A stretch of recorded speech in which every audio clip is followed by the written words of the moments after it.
الحمدللہ رب العالمین والصلاة والسلام علی سید الانبیاء والمرسلین اما بعد فاعوذ باللہ من الشیطان الرجیم بسم اللہ الرحمن الرحیم الصلاة والسلام علیکہ یا رسول اللہ وعلی آلک واصحابک یا حبیب اللہ الصلاة والسلام علیکہ یا نبی اللہ وعلی آلک واصحابک یا نور اللہ۔ فرمان مصطفیٰ صلی اللہ تعالی علیہ وسلم، جس نے مجھ پر ایک مرتبہ درود پاک پڑھا اللہ عز و جل اس پر 10 رحمتیں بھیجتا ہے۔ صلو علی الحبیب صلی اللہ تعالی علی محمد صلی اللہ تعالی علیہ وسلم۔ امت کا بھلا چینل کے تمام ناظرین کو السلام علیکم ورحمۃ اللہ وبرکاتہ۔ جیسا کہ آپ کو معلوم ہے، انوار الحدیث سے ہمارے درس حدیث کا سلسلہ جاری و ساری ہے۔ آئیے آج کتاب الجنائز بیماری کے متعلق احادیث مبارکہ سماعت کرتے ہیں۔ حضرت سیدنا ابو سعید خدری رضی اللہ تعالیٰ عنہ سے روایت ہے کہ نبی کریم علیہ الصلوۃ والتسلیم نے فرمایا کہ مسلمان کو کوئی رنج، کوئی دکھ، کوئی فکر، کوئی تکلیف، کوئی اذیت اور کوئی غم نہیں پہنچتا یہاں تک کہ کانٹا جو اسے چبھے، مگر اللہ تعالیٰ ان کے سبب اس کے گناہوں کو مٹا دیتا ہے۔ بخاری اور مسلم شریف میں یہ حدیث مبارکہ موجود ہے۔ حضرت عبداللہ بن مسعود رضی اللہ تعالیٰ عنہ نے کہا کہ رسول کریم علیہ الصلوۃ والتسلیم نے فرمایا کہ نہیں پہنچتی مسلمان کو کوئی اذیت، مرض یا اس کے سوا کچھ، اور لیکن اللہ تعالیٰ اس کے سبب اس کے صغیرہ گناہوں کو ساقط کر دیتا ہے، جیسے درخت سے پتے جھڑتے ہیں۔ یہ حدیث مبارکہ بھی الحمدللہ بخاری اور مسلم شریف میں موجود ہے۔ حضرت ابو ہریرہ رضی اللہ تعالیٰ عنہ نے فرمایا کہ رسول کریم علیہ الصلوۃ والتسلیم کے حضور میں بخار کا ذکر کیا گیا تو ایک شخص نے بخار کو برا کہا۔ حضور نے فرمایا بخار کو برا نہ کہو، اس لیے کہ وہ مومن کو گناہوں سے اس طرح پاک کر دیتا ہے جیسے آگ لوہے کی میل کو صاف کر دیتی ہے۔ ابن ماجہ اور مشکات شریف میں یہ حدیث مبارکہ موجود ہے۔ آئیے اور حدیث مبارکہ سنتے ہیں۔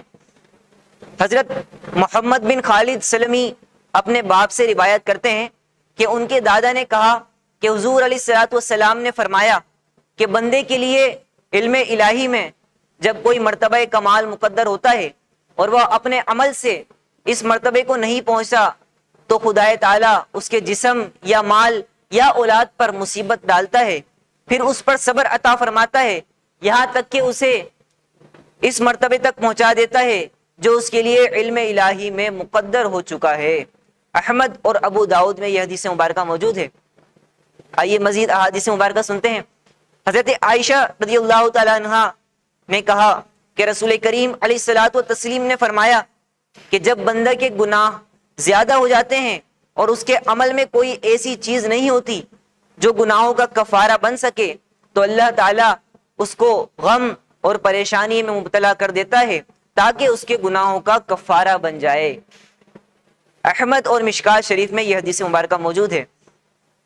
حضرت سعد رضی اللہ تعالیٰ عنہ نے فرمایا کہ نبی کریم علیہ الصلوۃ والتسلیم سے دریافت کیا گیا کہ کون لوگ سخت بلاؤں میں مبتلا ہوتے ہیں؟ حضور نے فرمایا سب سے پہلے انبیاء کرام، پھر ان کے بعد جو افضل ہیں، پھر ان کے بعد جو افضل ہیں، یعنی حسب مراتب آدمی میں دین کے ساتھ جیسا تعلق ہوتا ہے اسی اعتبار سے بلا میں مبتلا کیا جاتا ہے۔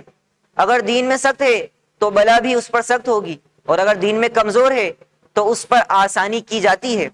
یہی سلسلہ ہمیشہ رہتا ہے یہاں تک کہ زمین پر وہ یوں چلتا ہے کہ اس پر کوئی گناہ نہیں رہتا۔ ترمذی، ابن ماجہ اور دارمی میں یہ حدیث مبارکہ موجود ہے۔ آئیے آخری حدیث مبارکہ سنتے ہیں۔ حضرت جابر بن عتیق رضی اللہ تعالیٰ عنہ نے کہا کہ رسول کریم علیہ الصلوۃ والتسلیم نے فرمایا کہ خدا تعالیٰ کی راہ میں قتل کے علاوہ 7 شہادتیں اور ہیں۔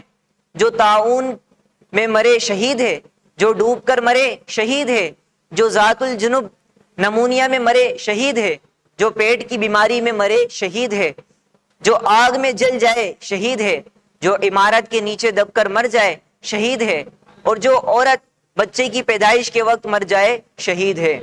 مالک، ابو داؤد اور مشکات شریف میں یہ حدیث مبارکہ موجود ہے۔ الحاصل یعنی ان احادیث مبارکہ سے جو باتیں ہمیں حاصل ہوتی ہیں وہ یہ ہیں، بیماری سے ظاہر تکلیف پہنچتی ہے، بظاہر تکلیف پہنچتی ہے، لیکن حقیقت میں وہ بہت بڑی نعمت ہے جس سے مومن کو ابدی راحت و آرام کا بہت بڑا ذخیرہ ہاتھ آتا ہے۔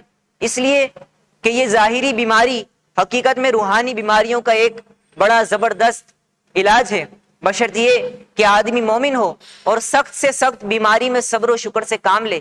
اگر صبر نہ کرے بلکہ جزا فضا کرے تو بیماری سے کوئی معنوی فائدہ نہ پہنچے گا، یعنی ثواب سے محروم رہے گا۔ بعض نادان بیماری میں نہایت بیجا کلمات بول اٹھتے ہیں اور بعض خدا تعالیٰ کی جانب ظلم کی نسبت کر کے کفر تک پہنچ جاتے ہیں۔ یہ ان کی انتہائی شقاوت اور دنیا و آخرت کی ہلاکت کا سبب ہے۔ العیاذ باللہ باللہ تعالی۔ صلو علی الحبیب صلی اللہ تعالی علی محمد صلی اللہ تعالی علیہ وسلم۔ وآخر دعوانا ان الحمد للہ رب العالمین۔ اللہ عز و جل کی بارگاہ میں دعا التجا ہے کہ ہم نے جو احادیث مبارکہ سنی اس کے سننے میں کوئی غلطی کوتاہی ہو اپنی رحمت کاملہ سے معاف فرمائے، ان احادیث مبارکہ پر عمل کرنے کی توفیق عطا فرمائے۔ آمین بجاہ نبی الامین صلی اللہ تعالی علیہ وسلم۔ وما علینا الا البلاغ المبین۔